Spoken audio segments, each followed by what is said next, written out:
Once again scroll ಮಾಡಬೇಡ, ಇಲ್ಲಿ ಕೇಳು. ಜಿಮ್ಗೆ ಹೋಗೋಕ್ಕಾಗೋದಿಲ್ಲ, ಜಿಮ್ಗೆ ಹೋಗೋಕ್ಕೆ ದುಡ್ಡಿಲ್ಲ, ಪ್ರೋಟೀನ್ಸ್ ತಗೊಳ್ಳೋಕ್ಕೆ ದುಡ್ಡಿಲ್ಲ, ನನಗೆ ವರ್ಕೌಟ್ ಮಾಡೋಕ್ಕೆ ಟೈಮೇ ಇಲ್ಲ.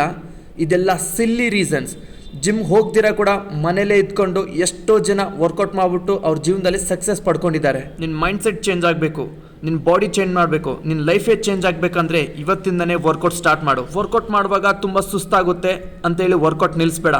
ನಿನ್ನ ಜೀವನದಲ್ಲಿ ಬರೋ ಕಷ್ಟಗಳ ಜೊತೆ ಫೈಟ್ ಮಾಡಬೇಕು, ನಾನು ಗೆದ್ದೇ ಗೆಲ್ಲಬೇಕು ಅನ್ನೋ ಮೈಂಡ್ ಸೆಟ್ ಇಟ್ಕೊಂಡು ವರ್ಕೌಟ್ ಮಾಡು. ಸಿಟ್ಟಪ್ಸ್ ಮಾಡ್ತಿರ್ಬೇಕಾದ್ರೆ ಲೆಗ್ಸ್ ಪೇನ್ ಬಂತೇಳಿ ವರ್ಕೌಟ್ ನಿಲ್ಲಿಸ್ಬೇಡ.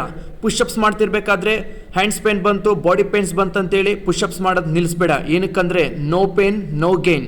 ಪೇನ್ ಬಂದಿಲ್ಲ ಅಂತಂದ್ರೆ ನಮ್ಮ ಜೀವನದಲ್ಲಿ ಗೇನ್ ಆಗೋಕ್ಕೆ ಸಾಧ್ಯನೇ ಇಲ್ಲ. ನಿನ್ನ ಬಾಡಿಲಿ ಬರ್ತಿರೋ ಒಂದೊಂದು ಡ್ರಾಪ್ ಬೆವ್ರ ಹನಿ ಕೂಡ ನಿನ್ನ ಫ್ಯೂಚರ್ನ ಬಿಲ್ಡ್ ಮಾಡುತ್ತೆ ಅಂದ್ಕೊಂಡು ವರ್ಕೌಟ್ ಮಾಡು. ಇದೇ ಸ್ಟ್ರಾಂಗ್ ಮೈಂಡ್ ಸೆಟ್ ಇಟ್ಕೊಂಡು ಇವತ್ತಿಂದನೇ ವರ್ಕೌಟ್ ಸ್ಟಾರ್ಟ್ ಮಾಡು. 21 ಡೇಸ್ ಕಂಟಿನ್ಯೂ ಮಾಡು. ಏನೇ ಇರಲಿ ವರ್ಕೌಟ್ ಮಿಸ್ ಮಾಡಬೇಡ. 21 ಡೇಸ್ ಆದಮೇಲೆ ನಿನ್ನ ಬಾಡಿಲಿ ಹೊಸ ಥರ ಚೇಂಜಸ್ ಆಗೋದನ್ನ ನೀನೇ ಕಾಣ್ತೀಯ.